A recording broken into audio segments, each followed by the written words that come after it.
One of my good memories is going to school. My good memory is about to have respect in life and pray to the Lord. And my bad memory is do not disrespecting big people.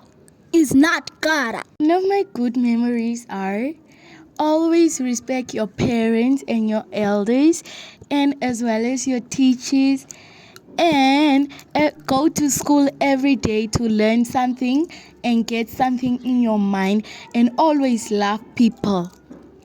My bad memory is you have to disrespect big people.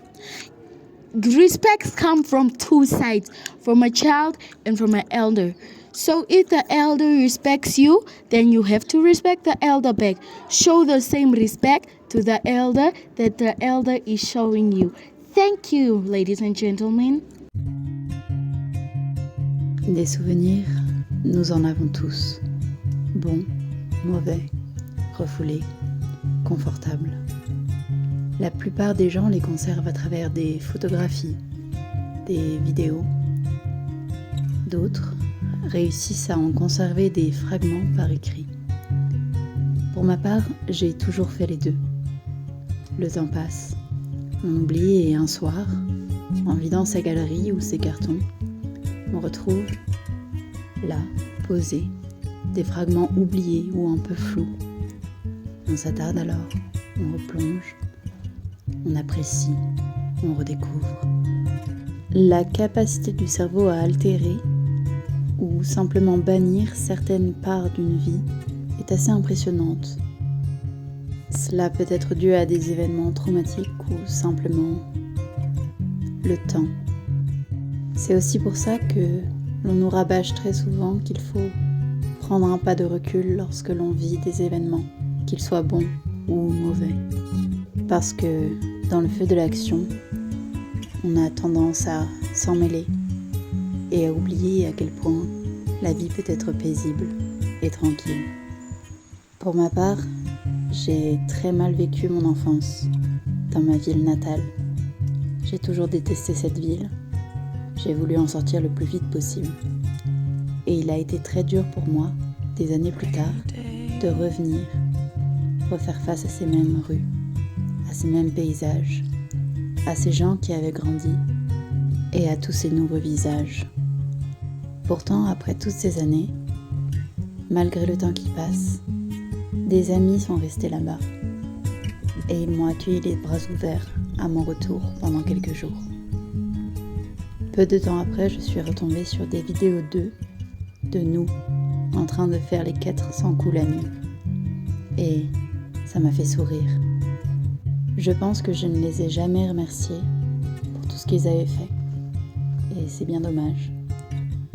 Ils ont sauvé ce quotidien gris et triste dans lequel je m'étais plongée moi-même. En voyageant, on me demande beaucoup ce que j'ai fait ces dernières années, mon parcours de vie, ou simplement les mois qui ont précédé ma venue en Namibie. Et là encore, bien souvent, il me fallait du temps pour y réfléchir, pour repenser à tout ce que j'avais vécu, comment le formuler, comment ne pas l'oublier. Une fois encore, c'est assez incroyable, notre capacité à nous formater, nous matrixer, nous enfermer dans une boucle qui n'existe pas et dont nous sommes prisonniers. Parce que quand on y pense, les jours, les mois d'une vie, qu'est-ce que c'est ? Rien d'autre que des moments qui nous construisent et qui construiront l'adulte, la personne âgée, ou même encore l'adolescent que nous deviendrons plus tard. C'est pourquoi il faut prendre des bassettes avec le temps, surtout ici en Namibie. Le temps passe à la fois très vite et très lentement. Les jours semblent interminables, et pourtant quand on regarde en arrière, ça fait déjà plus de 4 mois que j'y suis. Les élèves que vous avez entendus en première partie sont de ma classe d'écriture. Nous avons fait un travail sur la mémoire, les souvenirs, les bons comme les mauvais. Et ce qui est assez fascinant, c'est que leurs bons souvenirs sont soit des choses toutes simples, comme se lever et aller à l'école, ou simplement prôner la bonne parole et leur état d'esprit, leur façon de penser. Leurs mauvais souvenirs, en revanche, sont bien plus sombres, en général. Ainsi, ils arrivent de même à faire la séparation entre ce qui est bien pour eux et ce qui est mal à leurs yeux.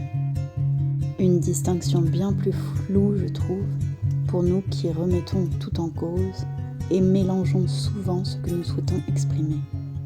Ce qui est drôle aussi à remarquer, ce sont les filtres que nous avons à l'intérieur.